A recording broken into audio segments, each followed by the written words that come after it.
Bonjour à tous, bienvenue chez Mac Forever pour un survol de iLife 11, la nouvelle version de la suite créative d'Apple, qui embarque donc un iMovie 11 modifié avec un système de bande-annonce que vous venez de voir un petit peu, un iPhoto assez largement repensé et enfin GarageBand avec quelques retouches.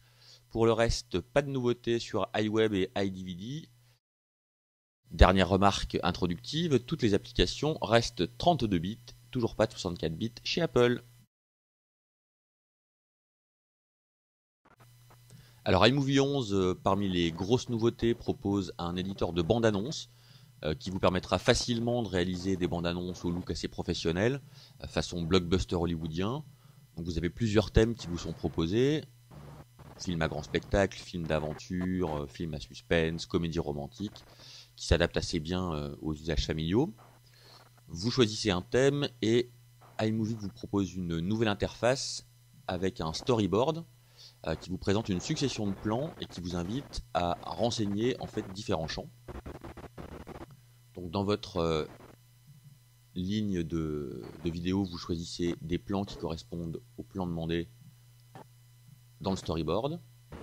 Alors, le choix est assez compréhensible, c'est assez facile de se repérer dans les différents plans et l'ajout se fait assez rapidement. On a très peu de possibilités d'édition sur ce domaine. On peut simplement caler un peu mieux la vidéo que iMovie choisit un peu à votre place, mais par contre on ne peut pas faire varier la durée des différents plans. En quelques minutes, on arrive à produire une bande-annonce qui a plutôt une bonne tête, pour peu qu'on respecte un peu les préceptes d'Apple.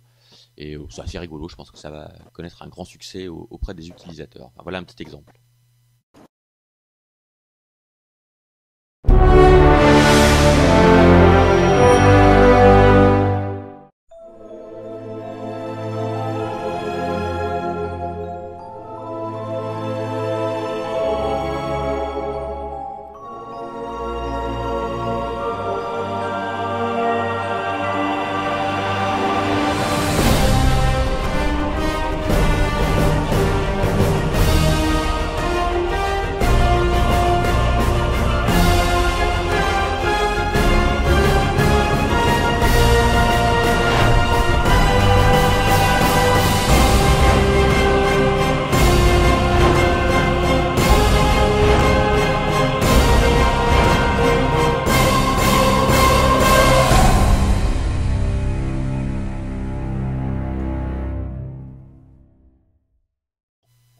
L'autre nouveauté est à chercher du côté des contrôles audio, puisqu'Apple propose à nouveau, c'était déjà le cas sur les versions plus anciennes d'iMovie, de visualiser vos bandes sonores sous forme d'ondes, avec un ajustement très facile, avec un petit curseur des différents niveaux, la possibilité, vous le voyez ici, de faire un fade-in ou un fade-out très rapidement. Petit grief quand même, il faut avoir bonne vue, parce que la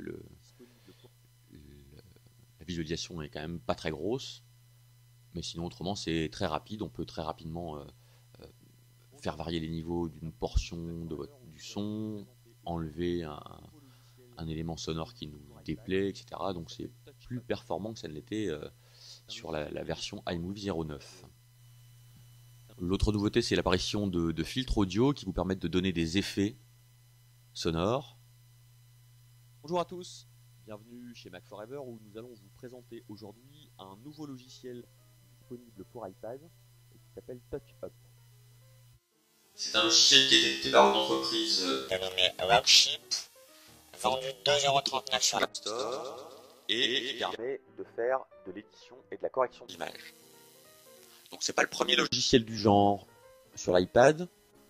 On vous avait déjà parlé il y a quelques temps de Photogène. TouchUp se démarque cependant de la concurrence en ce sens qu'il permet de faire de l'édition de portions de l'image et qui plus est qui permet de faire de l'édition précise. Bonjour à tous, bienvenue chez Mac Forever où nous allons vous présenter aujourd'hui un nouveau logiciel disponible pour iPad qui s'appelle TouchUp.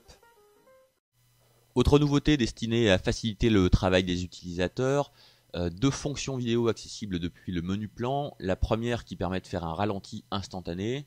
Donc il vous suffit de sélectionner un morceau de votre plan, définir la vitesse de votre ralenti et vous obtenez un ralenti qui se met automatiquement dans votre ligne de temps avec un titre que vous pouvez modifier. Voilà, pratique sans doute à l'usage. Seconde nouveauté dans ces effets vidéo, la possibilité de figer votre vidéo sur une image et d'appliquer à cette image un effet Ken Burst. Là aussi c'est pratique pour mettre en exergue un plan particulièrement intéressant. Voilà pour les nouveautés de iMovie 11, on va maintenant passer à iPhoto 11. Alors iPhoto 11 a été revu assez en profondeur, notamment avec l'arrivée d'un nouveau mode de plein écran que vous obtenez en utilisant le raccourci clavier Command Shift F, donc qui vous permet de vous retrouver dans un mode qui est assez voisin de ce qu'on connaît déjà sur Aperture en mode plein écran, un mode qui est assez immersif et qui est assez performant pour passer en revue ces photos et effectuer des corrections rapides. Par exemple, ici on fait défiler une série de photos qui sont toutes avec une balance des blancs mal réglée et on peut facilement appliquer le même effet, la même correction à toutes nos images. Autre nouveauté, l'arrivée de deux nouveaux éléments de diaporama. Il s'agit de mobile de photos ou mobile de vacances, donc un diaporama animé d'un assez joli effet qui s'ajoute aux éléments de diaporama déjà existants.